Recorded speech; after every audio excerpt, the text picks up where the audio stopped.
Saya Roza Octavia. Saya Taufik Hidayat. Saya Zahra Firdausi Nurmis. Kami akan mempresentasikan hasil diskusi kami mengenai manajemen pendidikan luar sekolah, pendidikan luar biasa, dan pendidikan tinggi. Pendidikan luar sekolah. Yang pertama adalah konsep manajemen pendidikan luar sekolah. Membahas tentang manajemen pendidikan luar sekolah, ada 3 unsur penting yang harus kita perhatikan dalam manajemen pendidikan luar sekolah ini. Yang pertama adalah manajemen.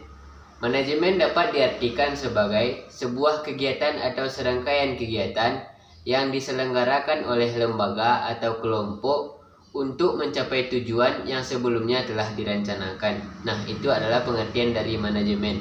Selanjutnya, program. Program dapat diartikan sebagai kegiatan atau yang dilakukan oleh sebuah kelompok, perorangan, organisasi, dan sebuah lembaga. Selanjutnya adalah pendidikan luar sekolah. Pendidikan luar sekolah adalah rancangan pembelajaran yang diperuntukkan untuk peserta didik agar memiliki pengetahuan keterampilan yang dilaksanakan di luar jalur formal atau di luar pendidikan sekolah. Selanjutnya, manajemen pendidikan luar sekolah adalah kemampuan khusus untuk melakukan sesuatu atau suatu kegiatan yang telah direncanakan sebelumnya dalam mencapai tujuan organisasi di luar jalur pendidikan formal. Pendidikan luar sekolah juga memiliki karakter dengan cakupan sasaran yang sangat luas. Pertama adalah tenaga pendidik yang heterogen. Maksudnya yaitu tenaga pendidik di pendidikan luar sekolah tidak sama. Terkadang beberapa tenaga pendidik berasal dari latar belakang pendidikan yang berbeda. Yang kedua, prinsip-prinsip manajemen pendidikan luar sekolah. Pada dasarnya, pelaksanaan prinsip manajemen pendidikan luar sekolah sama dengan pendidikan sekolah atau sekolah formal.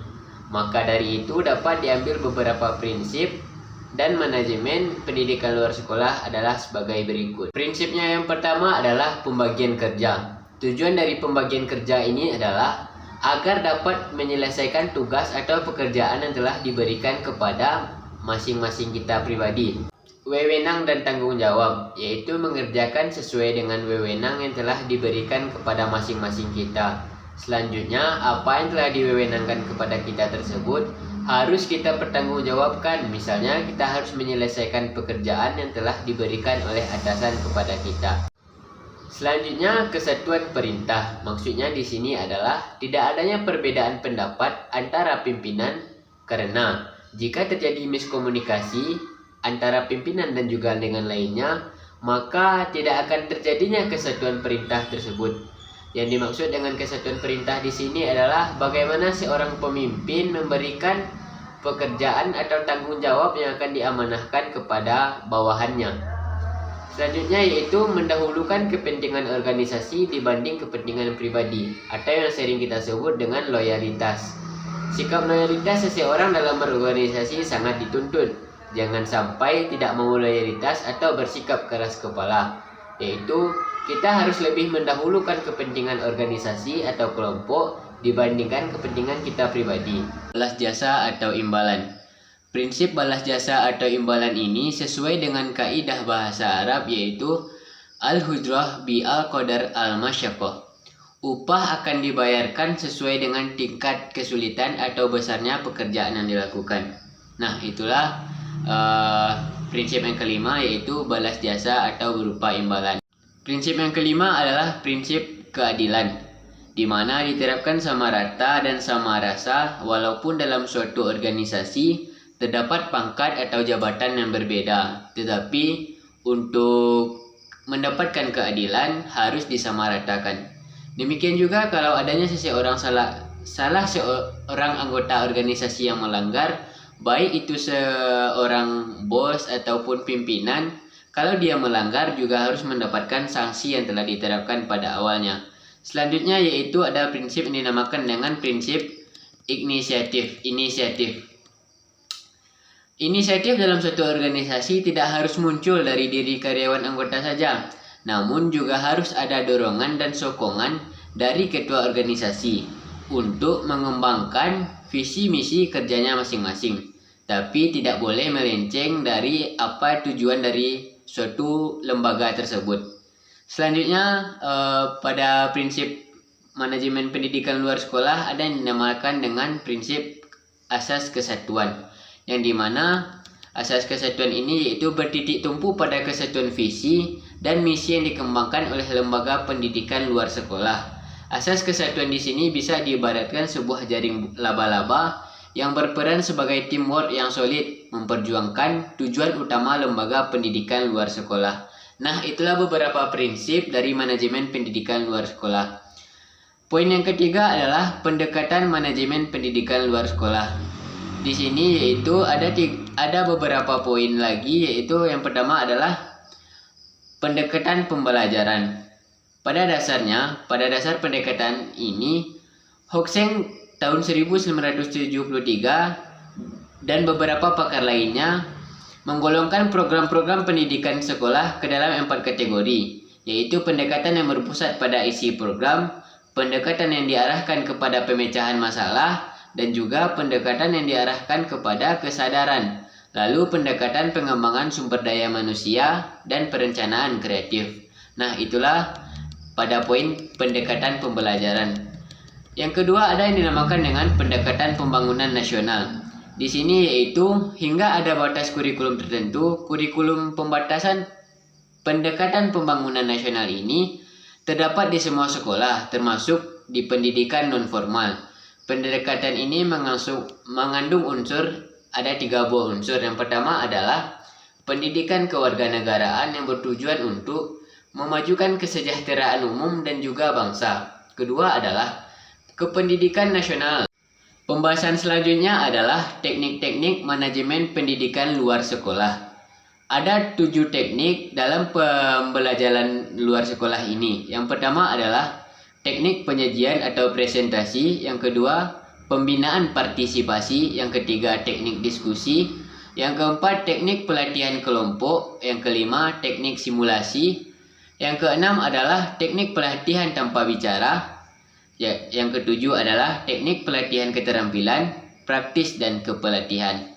Adapun beberapa prinsip yang harus diterapkan dalam pemilihan teknik dalam pendidikan luar sekolah ini adalah yang pertama, adanya hubungan sebab akibat, yaitu kejadian yang diatur atas suatu hukum dan keterkaitan.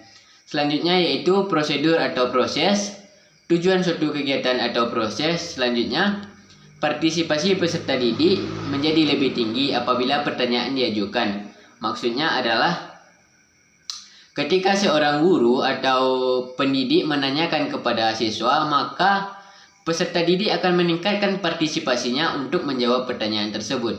Selanjutnya adalah terjadi campuran antara level kognitif yang tinggi dan yang rendah. Nah, di sini sama-sama kita ketahui bahwa di dalam pendidikan luar sekolah tidak semua anak akan memiliki level kognitif yang sama. Maka menurut poin yang kelima ini terjadi campuran antara level kognitif yang tinggi dan yang rendah. Selanjutnya yaitu yang terakhir, pemahaman-pemahaman yang semakin meningkat. Dengan adanya penjelasan dari guru atau pendidik, maka pemahaman siswa akan lebih meningkat dan juga dapat meningkatkan level kognitifnya tadi kepada yang lebih tinggi. Manajemen pendidikan luar biasa. Manajemen pendidikan luar biasa dapat diartikan sebagaimana suatu instansi atau sekolah yang dapat membuat anak-anak yang berkebutuhan khusus ini nyaman dan merasakan pendidikan yang sama dengan anak yang normal lainnya. Baiklah, yang kedua, prinsip manajemen pendidikan luar biasa.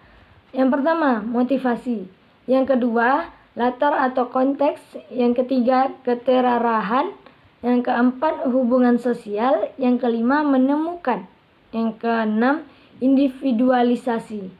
Yang ketujuh, belajar sambil bekerja. Baiklah, yang ketiga, pendekatan manajemen pendidikan luar biasa. Dalam dunia pendidikan, pendekatan pembelajaran dilakukan untuk melaksanakan tugas-tugas kompleks yang meyakinkan bahwa setiap peserta didik luar biasa atau berkebutuhan khusus mempunyai kurikulum tersendiri yang dinamakan dengan desain universal untuk pembelajaran. Desain universal yang dimaksud dalam kurikulum tersebut adalah mulai dari awal pembelajaran atau awal guru masuk seorang guru sudah harus mempersiapkan rancangan-rancangan pembelajaran yang berguna untuk memenuhi karakter peserta didik yang beraneka ragam. Biasanya jika tenaga pendidik telah melakukan rancangan tersebut, maka akan nampak atau kelihatan mana peserta didik yang memerlukan kekhususan dalam belajar dan lain sebagainya. Namun kita lihat di beberapa sekolah atau di tempat pendidikan luar biasa, ada beberapa oknum guru yang melakukan kekerasan terhadap peserta didik yang menyandang kekurangan ini. Secara manusiawi saja, untuk melakukan kekerasan terhadap anak saja dilarang dan ada undang-undang yang mengaturnya. Tapi mengapa masih terjadi kekerasan tersebut? Yaitu karena minimnya informasi yang diterima oleh guru tersebut dan juga daerah tersebut kurang terekspos, makanya masih adanya pelaku kekerasan terhadap peserta didik. Selanjutnya, karena guru tersebut kurang melakukan pendekatan terhadap peserta didik. Yang keempat, teknik manajemen pendidikan luar biasa. Metode atau teknik pengajaran kepada anak yang berkebutuhan khusus ini ada 4 metode. Yang pertama, komunikasi, yaitu komunikasi yang interaktif yang terjadi antara guru dan siswa agar berlangsungnya proses pembelajaran yang harmonis dan berjalan secara aman. Yang kedua, memberikan tugas analisis yang bertujuan untuk menambah kepahaman siswa agar bisa menganalisis suatu yang benar. Ketiga, memberikan instruksi langsung. Maksud dari instruksi langsung adalah agar lebih mudahnya untuk memberikan instruksi secara langsung dari seorang guru kepada anak tanpa perantara. Yang keempat, pembelajaran yang kooperatif, yaitu pembelajaran yang dilakukan dengan cara kerjasama. Maksud kerjasama di sini adalah adanya hubungan timbal balik yang saling menguntungkan antara siswa dan juga guru, yang mana jika guru menjelaskan sesuatu, siswa diminta untuk diam dan memperhatikan guru yang sedang menjelaskan materi. Manajemen pendidikan tinggi. Yang pertama yaitu konsep manajemen pendidikan tinggi. Manajemen pendidikan tinggi ini ialah suatu rancangan khusus yang direncanakan dengan tujuan untuk mencapai suatu tujuan organisasi. Manajemen pendidikan tinggi ini memiliki karakter dengan cakupan dan sasaran yang sangat luas. Yang pertama yaitu tenaga yang sangat heterogen. Maksudnya yaitu tenaga pendidik di pendidikan tinggi tidak sama. Terkadang berbeda tenaga pendidik yang berasal dari latar belakang yang berbeda, pendidikan yang berbeda. Selanjutnya kebutuhan mahasiswa yang berbeda, sehingga memerlukan manajemen yang berbeda pula untuk dapat mencapai tujuan yang akan dicapai. Yang kedua yaitu prinsip manajemen pendidikan tinggi. Ada beberapa prinsip yang harus diterapkan dalam manajemen pendidikan tinggi ini. Yang pertama yaitu berpusat kepada mahasiswa untuk melakukan suatu pekerjaan atau kegiatan. Yang kedua, dunia perkuliahan. Kuliah itu sangat memberikan pengalaman. Yang ketiga yaitu mengembangkan kemampuan setiap individu untuk bersosialisasi. Yang keempat yaitu memberikan pengetahuan atau keterampilan dalam memecahkan suatu masalah secara tuntas. Yang kelima yaitu membuat mahasiswa menjadi kreatif agar kuliah tidak monoton. Yang keenam yaitu mengembangkan kemampuan setiap individu untuk melek teknologi, karena semua di dunia perkuliahan ini menggunakan teknologi yang canggih. Yang ketiga yaitu pendekatan manajemen pendidikan tinggi. Pendekatan manajemen pendidikan tinggi ini terbagi menjadi 2. Yang pertama itu pendekatan langsung atau bisa juga dikenal dengan pendekatan detektif, yang mana pendekatan ini langsung dilakukan oleh dosen kepada mahasiswanya. Selain melakukan pendekatan, dosen juga memberikan pengarahan dan keterampilan sangat berguna bagi mahasiswanya. Yang kedua yaitu pendidikan tidak langsung atau sering dikenal dengan non-direktif, yaitu para dosen atau para tenaga pendidik tidak langsung melakukan pendekatan terhadap mahasiswa, tetapi melalui berbagai hal seperti memberikan tugas yang sulit kepada mahasiswanya supaya mahasiswanya lebih berusaha keras untuk mencari jawaban. Yang keempat yaitu teknik manajemen pendidikan tinggi. Teknik ini terbagi menjadi 4. Yang pertama yaitu kunjungan ke kelas langsung dengan tujuan untuk melihat perkembangan mahasiswanya. Yang kedua yaitu observasi kelas. Berbeda dengan kunjungan. Observasi ini tugas dosen lebih mengarah kepada mahasiswa. Yang ketiga yaitu percakapan pribadi. Yang keempat yaitu studi banding ke kampus lain dengan tujuan untuk mendapatkan referensi seperti teman-teman yang berada di perkuliahan lain. Sekian presentasi dari kelompok 14.